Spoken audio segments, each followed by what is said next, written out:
تاریخ اسلام کے دلچسپ واقعات کا انتخاب کسب علال۔ آپ کو معلوم ہوگا حضرت سلیمان علیہ السلام اللہ تعالیٰ کے ایک بہت برگزیدہ پیغمبر تھے۔ اللہ پاک نے انہیں پیغمبری کے ساتھ ساتھ بادشاہت بھی عطا کی تھی اور ایک ایسے عجیب و غریب تخت سے نوازا تھا جس پر بیٹھ کر وہ جہاں چاہتے جا سکتے تھے۔ تمام جن و انس، انسانوں حیوانوں پر ان کی حکومت تھی اور وہ سب کی بولیاں بھی سمجھتے تھے۔ غرض یہ کہ وہ بڑے شان و شوکت والے پیغمبر تھے۔ ایک مرتبہ ایسا ہوا کہ شاہ سلیمان کی سواری کسی جنگل سے گزر رہی تھی۔ وہاں ایک بوڑھا شخص بیٹھا لکڑیاں کاٹ رہا تھا۔ اس مشقت سے اس کا جسم پسینے سے شرابور ہو رہا تھا۔ سلیمان علیہ السلام کو اس بوڑھے پر بڑا ترس آیا۔ انہوں نے اپنی سواری روکی اور بوڑھے سے اپنا نام پوچھنے لگے۔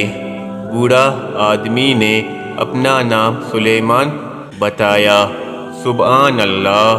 بے اختیار سلیمان علیہ السلام کی زبان سے نکلا اور انہوں نے اس سلیمان سے اپنا مقابلہ کیا تو دل ہی دل میں اللہ تعالیٰ کے بے حد شکر گزار ہوئے کہ ایک سلیمان کو اس نے اتنا بڑا بادشاہ بنایا، جبکہ دوسرے سلیمان بڑھاپے میں لکڑیاں کاٹ کاٹ کر اپنا پیٹ پالتا ہے۔ ان کا دل چاہا وہ اپنے نام بوڑھے کی کوئی ایسی مدد کرے کہ اسے بھی اس مشقت سے ہمیشہ کے لیے نجات مل جائے۔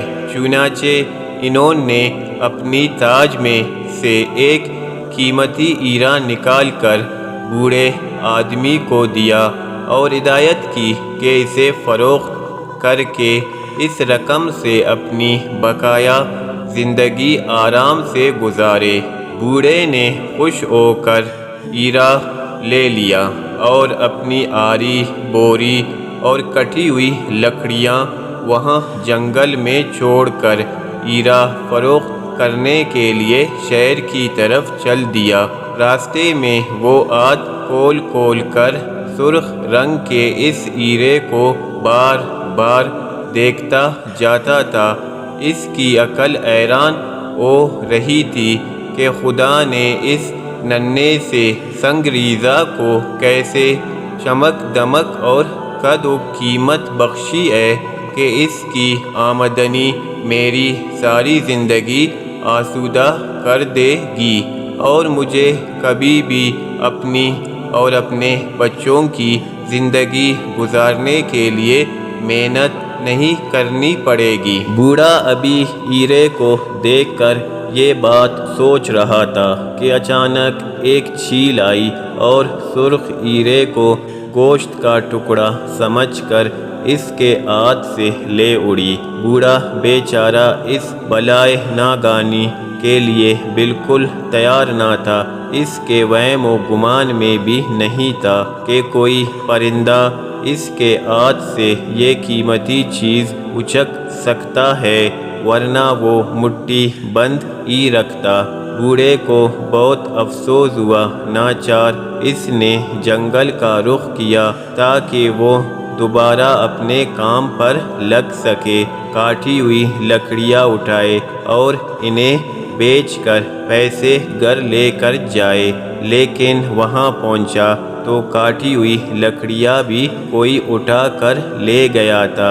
بوڑھا بہت پریشان ہوا کہ اب گھر کیا لے کر جاؤں گا اور بچوں کو کیا کھلاؤں گا۔ انتہائی پریشانی اور پشیمانی میں اس نے فیصلہ کیا کہ رات جنگل میں ہی گزاری جائے، دوسرے روز صبح سویرے لکڑیاں کاٹنی شروع کرے تاکہ جلدی سے جلدی انہیں فروخت کر کے پیسے گھر لے جا سکے۔ پروگرام کے مطابق دوسرے دن صبح اس نے لکڑیاں کاٹنی شروع کر دی۔ اتفاق سے سلیمان علیہ السلام کی سواری پھر ادھر سے گزری۔ انہوں نے بوڑھے کو پھر اسی طرح لکڑیاں کاٹتے دیکھا تو سوچا بوڑھا بہت ہی حرص اور لالچی ہے۔ پھر خیال آیا ذرا اس کا حال احوال تو معلوم کیا جائے۔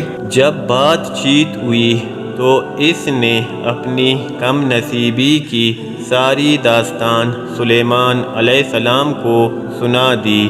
سلیمان علیہ السلام کو پھر اس پر رحم آیا اور انہوں نے اپنے تاج سے ایک اور ہیرا نکال کر اس کو دیتے ہوئے فرمایا اب اس کو بہت احتیاط سے رکھنا۔ بوڑھے نے اس مرتبہ ہیرے کو خوب اچھی طرح مٹی میں دبا لیا اور سیدھا اپنے گھر جانے کا ارادہ کیا تاکہ بیوی بچوں کو بھی اس لال بے باں کی زیارت کرائے۔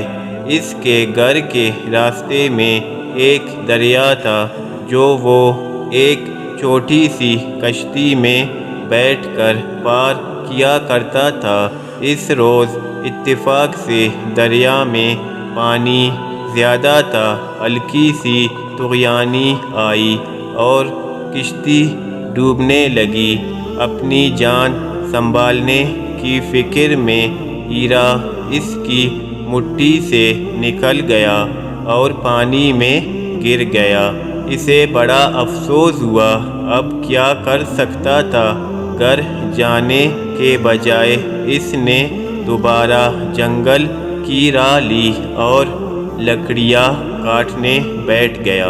حضرت سلیمان علیہ السلام تیسری بار اس طرف سے گزرے تو دیکھا کہ بد نصیب بوڑھا پھر بیٹھا لکڑیاں کاٹ رہا ہے اور بری طرح کانپ رہا ہے۔ آپ کو تجسس پیدا ہوا اور اس بار پھر اس کا حال معلوم کرنے کے لیے رکے۔ بوڑھے نے روتے ہوئے اپنی رویداد سنائی اور عرض کیا کہ آج تیسرا دن ہے کہ نہ لکڑیاں بیچ سکا، نہ پیسے کما سکا اور نہ گھر جا سکا۔ خود بھی فاقے سے ہوں اور گھر والے پر بھی خدا جانے کیا بیتی ہوگی۔ حضرت سلیمان علیہ السلام اس کی بابتا سے بہت متاثر ہوئے اور ایک اور ہیرا جو پہلے دونوں ہیروں سے بڑا اور قیمتی تھا اس کو دیتے ہوئے فرمایا اس مرتبہ کسی ایسی جگہ رکھنا جہاں سے یہ ہیرا ضائع نہ ہو۔ بوڑھا بھی 2 مرتبہ کی چوٹ کھائے ہوئے تھے۔ اس بار اس نے اس ہیرے کو اپنی پگڑی میں باندھ لی۔ سلیمان علیہ السلام ماں اپنے لشکر کے ساتھ آگے بڑھ گئے اور بوڑھے نے اپنی راہ لی۔ ابھی وہ تھوڑی دور ہی گئے ہوں گے کہ سامنے سے ایک گھڑ سوار مسافر آتا ہوا دکھائی دیا۔ بوڑھے نے احتیاطاً اپنی پگڑی کو مضبوطی سے سر پر جما لیا۔ مسافر کو بوڑھے کی اس حرکت سے شک پڑ گیا اور وہ سمجھ گیا کہ ضرور اس کی پگڑی میں کوئی قیمتی چیز ہے۔ وہ ایسی چالاکی سے بوڑھے کے قریب سے گزرا کہ اچک کر اس کی پگڑی اتار لی اور گھوڑا دوڑا دیا۔ بوڑھا بہت چیخا چلایا لیکن وہاں اس کی مدد کے لیے کوئی بھی نہیں تھا۔ حضرت سلیمان علیہ السلام کا لشکر ابھی اس کی نظروں سے اوجھل نہیں ہوا تھا۔ ناچار دوڑتا دوڑتا لشکر تک پہنچا اور چیخ چیخ کر سلیمان علیہ السلام کی داعی دینے لگا۔ ان کو خبر ہوئی تو انہوں نے اسے بلا کر حقیقت حال دریافت کی۔ تب بوڑھے نے رو کر کہا، حضور آپ نے مجھ پر مہربانی کر کے مجھے کہیں کا نہیں چھوڑا، بلکہ جو کچھ میرے نصیب میں تھا وہ بھی مجھ سے لے لیا۔ میرے نصیب میں محنت کی روزی لکھی تھی، آپ نے مجھے اس سے نجات دلانا چاہی، یہ خدا کو منظور نہ تھا۔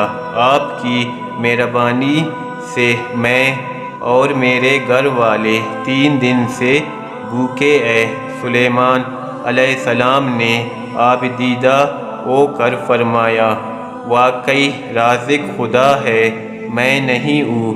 وہ تجھے محنت و مشقت سے ہی روزی دینا چاہتا ہے، کیونکہ یہی کسب حلال ہے۔ تیرے لیے یہی مناسب ہے کہ اس طرح محنت مزدوری کر کے رزق حلال کمائے اور اپنا اور اپنے بچوں کا پیٹ پالے۔ بوڑھا بولا، بے شک کسب حلال اسی کو کہتے ہیں۔